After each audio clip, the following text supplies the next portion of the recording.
Erwan Pigné, Xème génération de barman avec Chris. Première année de boulot avec Chris. Première année de boulot? Ouais. Dur, les premières années à te dire, parce que c'était la vache maigre à cette époque-là. On pouvait pas taper dans l'ennemi comme on voulait. Mais c'était en quelle année? C'était en quelle année? Alors laisse-moi un peu me souvenir. Alors l'année 2005, je crois 2005, on est en 2009, 8, 7, 6, 2005. 2005 me semble pas mal. 2005, quelle belle année. Et Monsieur Pigné, Oui. un de vos meilleurs souvenirs avec tonton Chris? Oh, des meilleurs souvenirs. Il y en a eu pas mal, hein. Il y en a eu quelques-uns, mais je crois que c'était surtout la première année. Surtout la première année. Je voulais faire partie de cette grande famille qui était le baroudeur, celle qui entourait Chris. Et je crois que c'est ma première nuit au garage.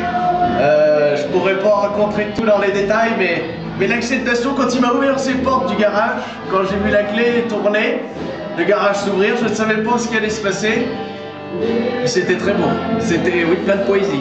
Et puis sur ce moment-là, je crois que c'était un des plus beaux. C'est là que j'ai senti que ce soir-là, je faisais partie d'une grande famille qui avait vu surtout mes qualités, mes compétences de meilleur saisonnier de l'année. Et voire même sur les 10 ans, je me vends comme ça. Enfin voilà, un gros bisou. Et Dieu sait que des bonnes années. Alors Monsieur Pigné, Pigné, après ces moments poétiques, il y a dû avoir des moments dramatiques dans lesquels vous vous sentiez comme une grosse merde, excusez-moi l'expression. Il y a eu des moments où on se sentait un peu comme, oui, les couilles n'étaient pas grosses, comme ils disent par là-bas dans le sud.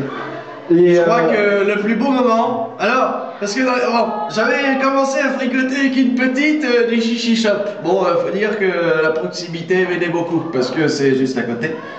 Et donc, de bien comme ça, de rapport, moi je te paye un coup, je me présente, bon voilà, on se fréquentait, on commençait à s'apprécier, voire même on se touchait le zizi, tout ça, enfin voilà, on faisait des choses d'adultes, bien sûr, c'était mes premières fois. Et donc, bon, bah, c'était un soir où on avait bien forcé les choses, on avait traîné.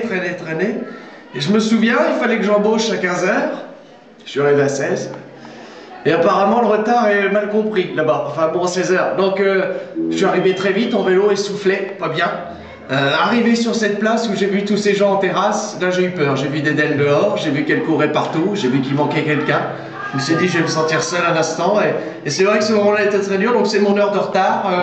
Je me présente au bar, est-ce que je peux rentrer? Est-ce que je peux tout simplement servir? Il m'a dit non, t'es trop sous, tu devrais te reposer. T'en as déjà fait pour la saison, tu ferais mieux d'aller te coucher. Pas du tout, en fait, il m'a foutu dehors pendant 2 jours. De colère, j'ai pris une cuite.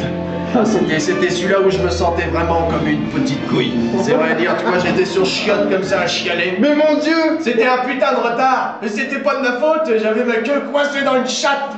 Qu'est-ce que tu veux que je te dise?